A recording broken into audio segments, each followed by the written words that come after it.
اگر کوئی شخص روزہ رکھنا چاہتا ہے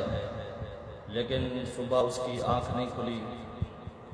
یا پھر یہ ہے کہ صبح وہ اٹھا، سحری بھی کی، کھانا بھی کھایا،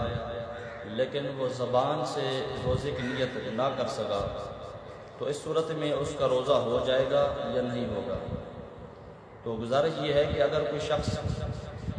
رات کو سوتا ہے اور صبح نیند نہیں کھلتی اس کی، لیکن صبح وہ باقاعدہ روزہ رکھتا ہے، پورا دن کھاتا پیتا نہیں ہے، جو روزے کے احکامات ہیں وہ پورے کرتا ہے، تو اس صورت میں اگرچہ اس نے لفظ کے ساتھ نیت نہیں کی لفظاً، اس کے باوجود اس کا روزہ جو ہے ہو جائے گا۔ اسی طرح کوئی شخص صبح اٹھتا ہے، سحری بھی کرتا ہے، لیکن لفظاً نیت نہیں کرتا، زبان سے نیت نہیں کرتا، تو اس کا روزہ ہو جائے گا؟ تو اس کا جواب یہ ہے کہ اس کا بھی روزہ ہو جائے گا، کیونکہ نیت اصل میں دل کے ارادے کا نام ہے۔ تو وہ جب سحری کھا رہا ہے تو اس سے پتہ چلتا ہے کہ وہ روزہ رکھنا چاہتا ہے،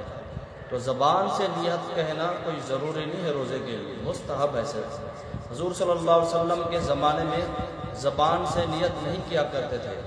کیونکہ ان کی حضور قلب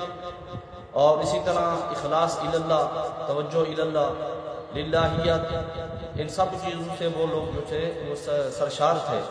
تو ان کو زبان سے نیت کرنے کی ضرورت نہیں تھی۔ تو بعد کا جب دور آیا تو لوگوں کا ذہن، اسی طرح حضور قلب، توجہ اللہ لوگوں کی کم ہو گئی، تو بزرگوں نے اس کو زبان سے نیت کرنے کو مستحب قرار دے دیا، لہٰذا یہ زبان سے روزے کی نیت کرنا یہ مستحب ہے۔ اگر کوئی شخص زبان سے نیت روزے کی نہیں بھی کر سکتا، تو صبح اٹھتا ہے اور باقاعدہ روزہ رکھتا ہے تو اس کا روزہ ہو جائے گا۔ اسی طرح صبح اٹھتا ہے، سحری کھاتا ہے، تو روزہ سمجھو کہ اس کا ہو جائے گا، زبان سے نیت کرنے کی ضرورت اس کو نہیں ہے۔ جو صبح اٹھ ہی نہیں پاتا، بالکل نیند ہی نہیں کھلتی، لیکن باقاعدہ صبح روزہ رکھتا ہے، لفظاً نیت نہیں کرتا زبان کے ساتھ، تو اس صورت میں بھی اس کا روزہ ہو جائے گا۔